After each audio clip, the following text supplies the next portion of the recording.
Alma had always been soft-spoken, the kind of woman who carried her pain quietly. At 32, she lived alone in a small house on the edge of town, a place that used to feel warm when her mother was alive. But now, every room carried a strange silence, the kind that reminded her of everything she had lost. It had only been a few months since her mother passed away, and Alma still felt the grief sitting heavy in her chest. She tried to keep busy, but most days she moved slowly, as if her body was tired from holding too many memories.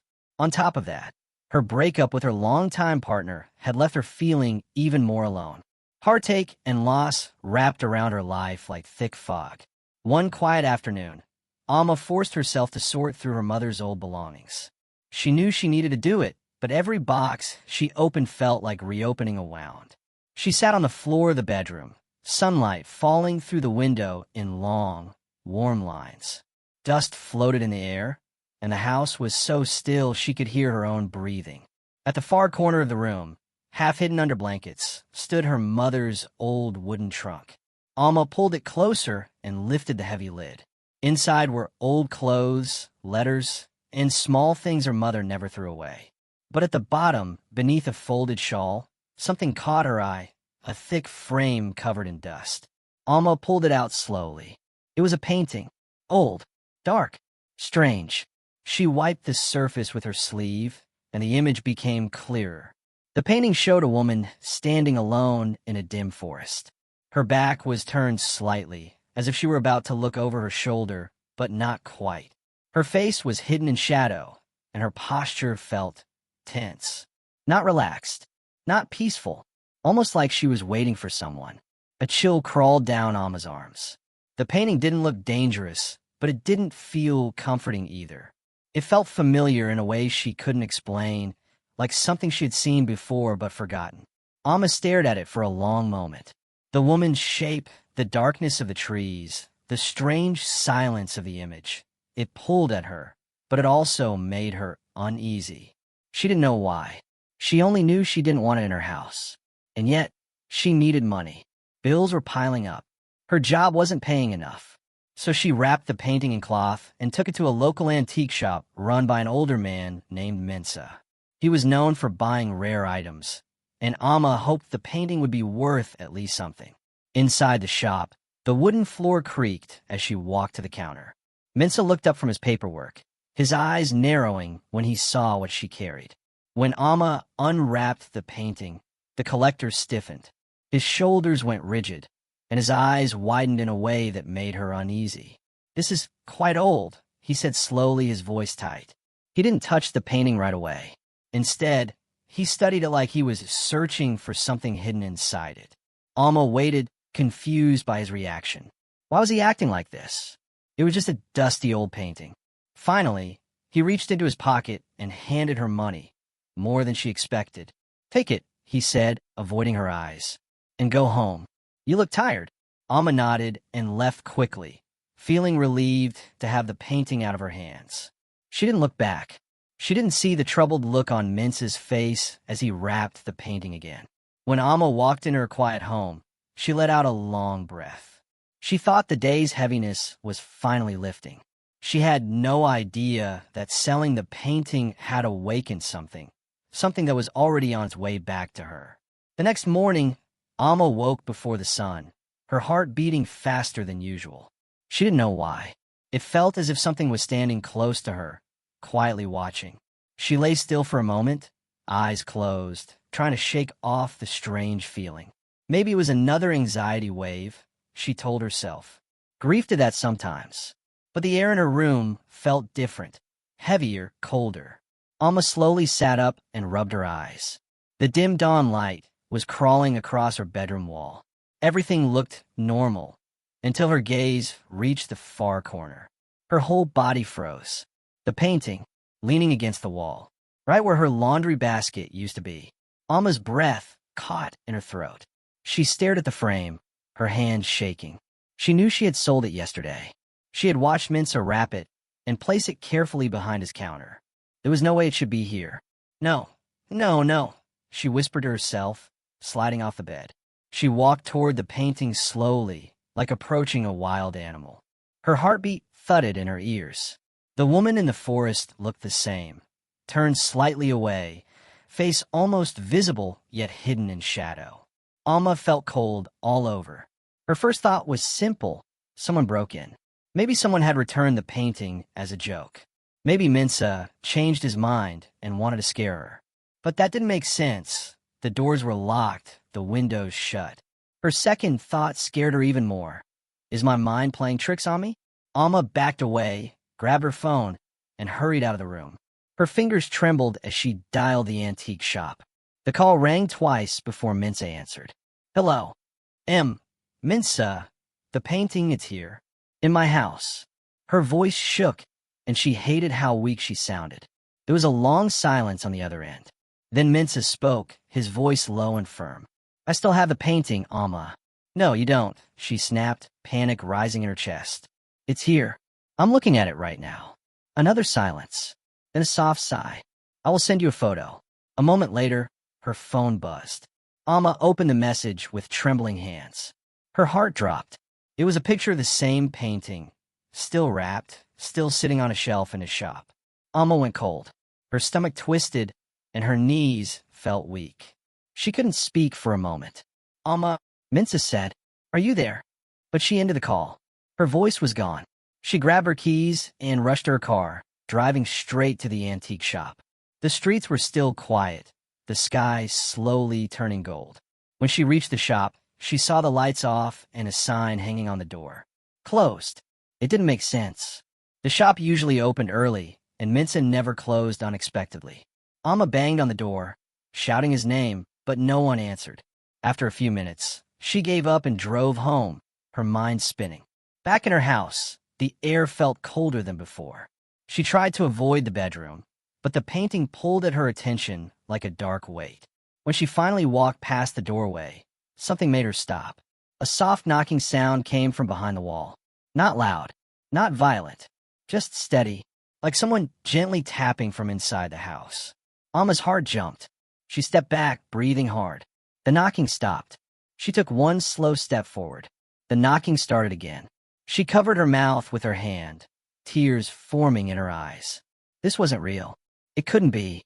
Later that afternoon, Alma moved through the hallway, forcing herself to pretend everything was normal.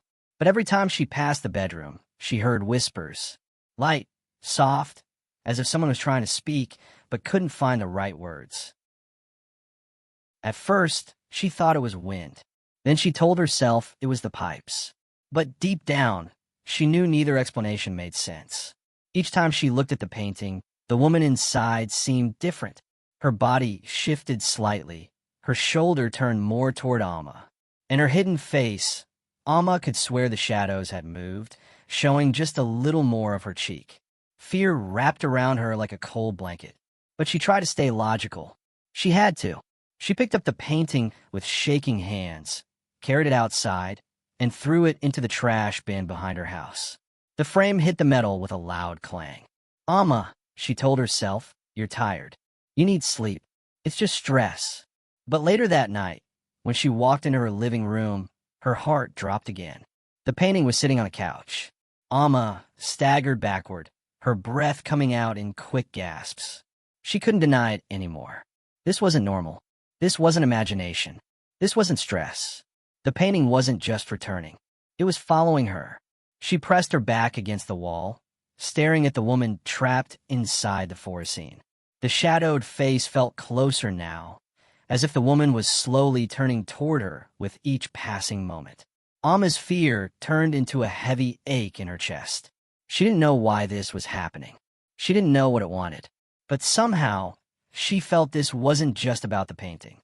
It was about her. Something connected them. Something she didn't understand yet. And deep inside, she knew this was only the beginning. Clara jolted awake around 2 a.m., her skin prickling with a cold that felt unnatural, a chill that didn't belong in her warm room. The darkness around her felt heavier than usual, as if the house itself had stopped breathing. She sat up slowly, rubbing her eyes, trying to make sense of the sudden unease pressing against her chest. That was when she noticed something, just a faint silhouette leaning against the far wall of her bedroom. At first, Clara dismissed it as the shadow of her coat or furniture, but the shape seemed too tall, too rigid, too strangely familiar. Her heartbeat quickened. She leaned forward, squinting through the dimness, but the shape remained unmoving, almost waiting. With trembling fingers, she reached for the lamp beside her bed and flicked it on. The soft yellow glow filled the room, and her breath caught violently in her throat. The shape was not a shadow, not an illusion. It was the painting. The same old painting she had sold barely 24 hours ago. Her mother's portrait, the last relic of a complicated past she had tried so hard to walk away from. Clara stared in disbelief, her mind scrambling for explanations that simply didn't exist. The frame was the same scratched gold, the corners chipped exactly as she remembered. But now the painting looked strangely refreshed, as though someone had cleaned it, breathed new life into it. And the eyes, her mother's painted eyes, no longer gazed off to the side like before. Now they seemed fixed on Clara, almost pleading, almost accusing. A wave of panic surged through her chest as she stumbled out of bed, checking every door, every window, running her hands over the locks she knew she had secured. Nothing was broken, nothing disturbed. How could something she sold be back here, in her bedroom, without a single sign of intrusion? Clara grabbed her phone and dialed the buyer, her fingers trembling, but the call went straight to voicemail. Again and again. No answer. A heavy silence wrapped around her as she approached the painting once more, and then she smelled it, a faint floral scent, a scent she knew instantly. Her mother's perfume, the same one Clara would smell whenever her mother hugged her after school, the same scent she hadn't encountered in years. Her eyes filled with tears. She touched the edge of the painting, half expecting it to dissolve under her fingertips. But instead the canvas felt disturbingly warm, as though it had been held moments before. Memories flooded her mind, her childhood, their arguments, her mother's fierce love, Clara's stubbornness, the words they never resolved before her passing. The guilt weighed on her heavily. She sank onto the floor, her breath shaking with both fear and heartbreak, unable to understand why the past had forced its way back into her life so violently. Clara spent the next minutes pacing the room, rubbing her arms, trying to ground herself in reality. Yet the more she tried to rationalize what was happening, the less sense anything made. Her heart thudded painfully against her ribs as she grabbed a flashlight and inspected the entire house, searching for any sign of forced entry. Every corner, every window latch, every door hinge sat perfectly undisturbed. She looked outside through the living room window, half expecting to see someone standing by the streetlight, watching her. But the night was empty, quiet, too quiet. She felt utterly alone, trapped between logic and the impossible. Returning to her bedroom, the sight of the painting waiting for her, leaning gently like a silent witness, made her skin crawl. Nothing about this felt natural. Nothing about this felt safe. Yet beneath the fear, another feeling began rising in her chest, an unspoken truth she didn't want to acknowledge. This wasn't a prank. It wasn't a mistake. The painting had come back because it wasn't done with her. Something unresolved lingered between her and her mother's memory, something she had tried to bury for years. The air felt thicker as she approached it again, trying to breathe steadily, trying not to fall apart. She wiped the tears from her cheeks and reached out to cautiously lift the frame, wanting to take it out of her room and shut it away. But the moment her fingers brushed the canvas, she froze. A new mark caught her attention, a small, fresh brushstroke near the bottom corner, still slightly glossy under the light. Clara leaned closer, and her stomach twisted. A single word had been painted onto the canvas, a word that had never been there before, a word that should not exist. Return. Her heart dropped into her stomach. This wasn't just an object from her past. It wasn't just a reminder of grief. It was a message, deliberate, haunting, and meant for her. She stepped back slowly, breathing hard, every instinct screaming that something bigger was happening, something she could no longer ignore. The painting had found its way back to her, and it wanted something, and Clara knew, with a trembling certainty, that this was only the beginning. Clara barely slept after the painting's return, and by morning she felt hollow, haunted by unanswered questions. The sunlight did little to comfort her. Instead, it made the painting look even more out of place, almost sinister in its stillness. She wrapped it in an old bedsheet and hid it in the hallway closet. But even with the door shut, she felt as if the painted eyes were pressing against the walls, watching her every move. Desperate for answers, she decided to track down the buyer.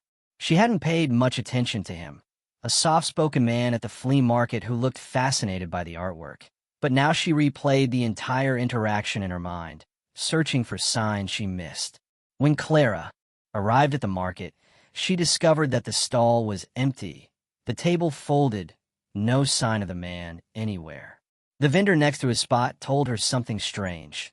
The man never had a permanent stall, appeared only once, and left without a word. Clara felt a cold rush of dread. She drove to the address he had written on the receipt, but when she reached the location, her confusion deepened. The building had been abandoned for years, windows boarded up, roof sagging, the property clearly untouched. Inside the car, her hands shook on the steering wheel as she tried to piece together what was happening. Had she sold the painting to someone who didn't exist? Or someone who shouldn't? She closed her eyes, trying to breathe, but every inhale tasted like fear. Something was tying her mother's portrait to forces Clara couldn't understand, forces that were pulling her back into a past she thought she had escaped. Determined not to let panic consume her, Clara drove to her childhood home, now empty and unused but still filled with echoes. Walking through the front door felt like stepping into an old wound. Dust floated through the air, settling on the old furniture left behind, and the silence felt thick with memory. Every room she passed held a piece of her mother, every corner a reminder of their complicated bond. When she entered her mother's old art room, a wave of emotion crashed through her. The easel still stood in the center, the small jars of brushes dry and fragile, the faint stains of paint still embroidered into the wood floor. Clara ran her fingers over the table, remembering how her mother used to sit here for hours, painting with fierce concentration, letting her emotions bleed into every stroke. Suddenly, Clara noticed something she had never seen before, a wooden box hidden beneath the table. Inside it lay unfinished sketches, notes written in her mother's neat handwriting, and a small journal. Flipping through the pages, Clara found entries revealing a truth she had never known. Her mother had painted the portrait of herself during the final months of her life, pouring into it all her hopes, fears, regrets, using the painting as a way to stay close to Clara even after death. One entry spoke directly to her daughter. "If she ever lets go of this painting, I hope fate brings it back. I'm not done loving her." The words stabbed straight through Clara's heart. Tears streamed down her face as she clutched the journal to her chest, overwhelmed, shaken, and suddenly aware that the painting's return was not random. It was tied to her mother's last wish. But knowing that only made the message, return, more terrifying. Because now Clara understood something deeper. The painting wasn't calling her back to an object. It was calling her back to the truth she had been running from all along. And whatever came next, she would have to face it. Amma spent the next few days moving through her life as if she were drifting underwater, slow, heavy, and unable to catch a full breath. The painting stayed in her living room because every time she tried to hide it, the air around her felt tense, almost warning her not to turn away. She realized she could not escape this anymore. Answers would not come from fear or guessing. They would come from confronting the past head-on. So Amma drove to a small village where several of her late mother's relatives still lived. The journey felt endless. Every mile carried the weight of generations, and the old stories her mother used to whisper suddenly felt sharper, clearer. When she arrived, she sat with her elderly aunt, Mama Abina, a woman known for speaking the truth whether people liked it or not. At first, the aunt tried to avoid the topic, but when Amma mentioned the painting and the forest woman, the older woman's face drained of color. Slowly, with trembling hands folded in her lap, she began talking, words broken, heavy, soaked in old pain. She told Amma the story of her grandmother, ESI, a woman known for her strength but remembered for her heartbreak. Years ago, ESI's husband betrayed her, secretly selling her family's land and leaving her alone to raise her children in shame and poverty. The betrayal cut so deep that ESI's suffering became a silent shadow over every generation that followed. No one talked about it. No one honored her. No one even spoke her name because the wound felt too ugly to remember. Amma listened, tears rolling down her cheeks as she finally understood why her mother's eyes always looked tired when she talked about the past. The story wasn't just history. It was a bruise carried through the bloodline, still tender, still unhealed. That night, after returning home, Amma collapsed into bed, exhausted by the emotional weight of everything she had learned. But sleep didn't bring peace. Instead, she found herself standing in the forest from the painting. Only this time it felt real, the air damp, the trees tall and silent, the ground soft beneath her bare feet. The same dim light surrounded her, thick like early morning mist. Ahead, the woman stood exactly as she appeared in the painting, back slightly turned, head bowed, her posture heavy with sadness.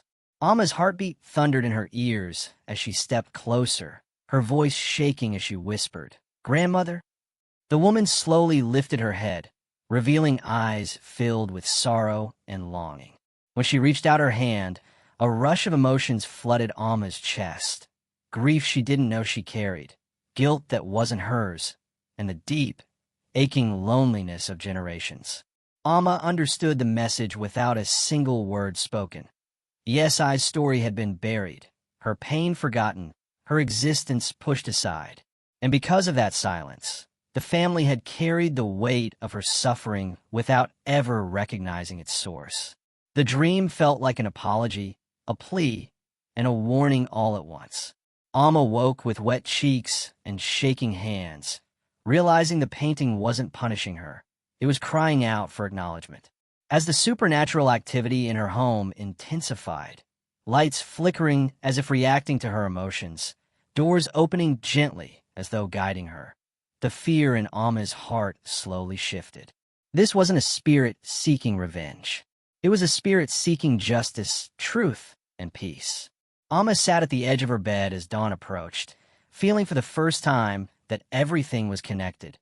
Her mother's silence, her own emotional wounds, her grandmother's forgotten suffering. And now, whether she was ready or not, Amma was the one chosen to break the cycle, to face the truth that her family had run from for far too long. Amma spent the following morning sitting in front of the painting, her legs folded on the floor, her back tense but steady. She had never felt so aware of her own heartbeat. The room was quiet, but it wasn't an empty silence. There was a presence in the air, a soft weight pressing against her skin, almost like someone was standing beside her, waiting. For the first time, Amma didn't look away from the woman in the forest.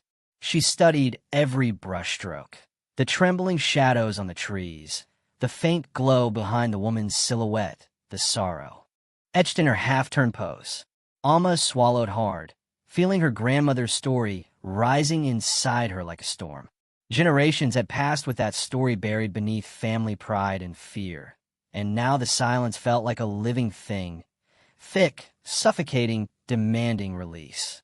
Amma took a shaky breath and whispered her grandmother's name. Yes, the moment the name left her lips, the air in the room shifted.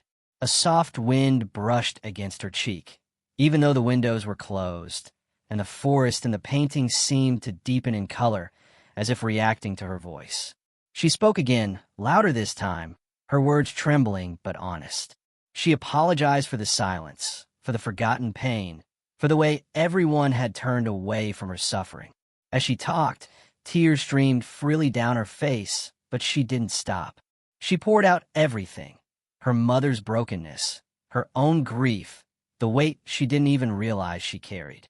With every word, the painting seemed to breathe, the shadows softening, the cold edge in the air melting into something warm, gentle, almost comforting. Then something extraordinary happened. The woman in the painting, ESI, slowly turned her face fully toward Amma. It was subtle at first, like the shifting of light, but then clear and undeniable. The woman's expression, once clouded with sadness, now glowed with peace, gratitude, and release. Alma covered her mouth with her hands, overwhelmed by the sight. Her entire body shook as emotions she didn't know she had poured out of her: grief for her mother, sorrow for her grandmother, and relief for herself. For the first time since her mother passed, Alma felt like she could breathe without pain. The warm breeze that filled the room grew stronger, curling around her shoulders like an embrace. She closed her eyes, letting it wash over her, feeling the weight of generations lifting from her chest. When she finally opened her eyes, the forest in the painting had brightened. The shadows no longer seemed threatening. The energy in the room felt lighter, softer. Alma knew, without anyone telling her, that something had been freed, something that had been waiting for decades. She rested her forehead against her knees and let herself cry. But these tears felt different. They weren't tears of fear or sorrow. They were tears of release, of healing, of love that had finally found its voice after being buried for too long.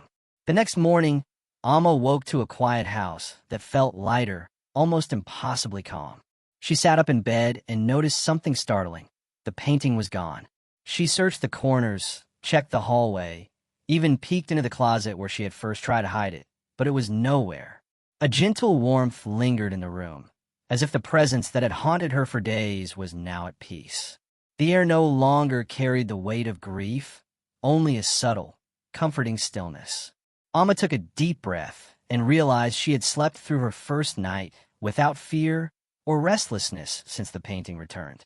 She dressed slowly and decided to visit her mother's grave, bringing with her the small journal she had discovered, full of hidden family stories and confessions. Standing there, she whispered to the tombstone, telling her mother what she had uncovered about ESI, her grandmother, and the years of silence that had burdened their bloodline. Alma promised to honor their stories, to carry the truth forward, and to protect the memories that had been forgotten. She felt tears slide down her cheeks, but this time they were light, freeing, almost cleansing. The weight she had carried, the guilt, the fear, the grief, began to lift in ways she had never imagined possible. Returning home, Alma felt a spark she hadn't felt in years, a creative urge she had abandoned when her mother passed. She cleared her small art studio, setting up her brushes and paints, and began to work. Her first painting in months took shape carefully, deliberately. It was a forest scene bathed in warm light, a woman standing confidently under the sun, her face forward, strong and peaceful, no longer hiding in shadows. As Alma painted, she felt the cycle of silence and sorrow breaking within her. She reached out to distant relatives she had never spoken to in years, sharing the story of her grandmother and opening conversations about the truths that had been buried for generations. Slowly, she felt her family connecting again, threads of history woven into something alive, open, and honest. And even as days passed, a soft presence remained in her home. Not frightening, not demanding, but gentle and reassuring, like a hug from the past. Alma knew it was her mother, her grandmother, finally at peace, letting her know she was no longer alone. In the stillness, she smiled for the first time in a long while, understanding that healing was not just about forgiveness for herself, but about carrying forward the truth, love, and strength her family had hidden for too long. The house, once heavy with grief, was now full of life and possibility, and Alma felt ready to live fully, unafraid to face her emotions, and unafraid to embrace the future with an open heart.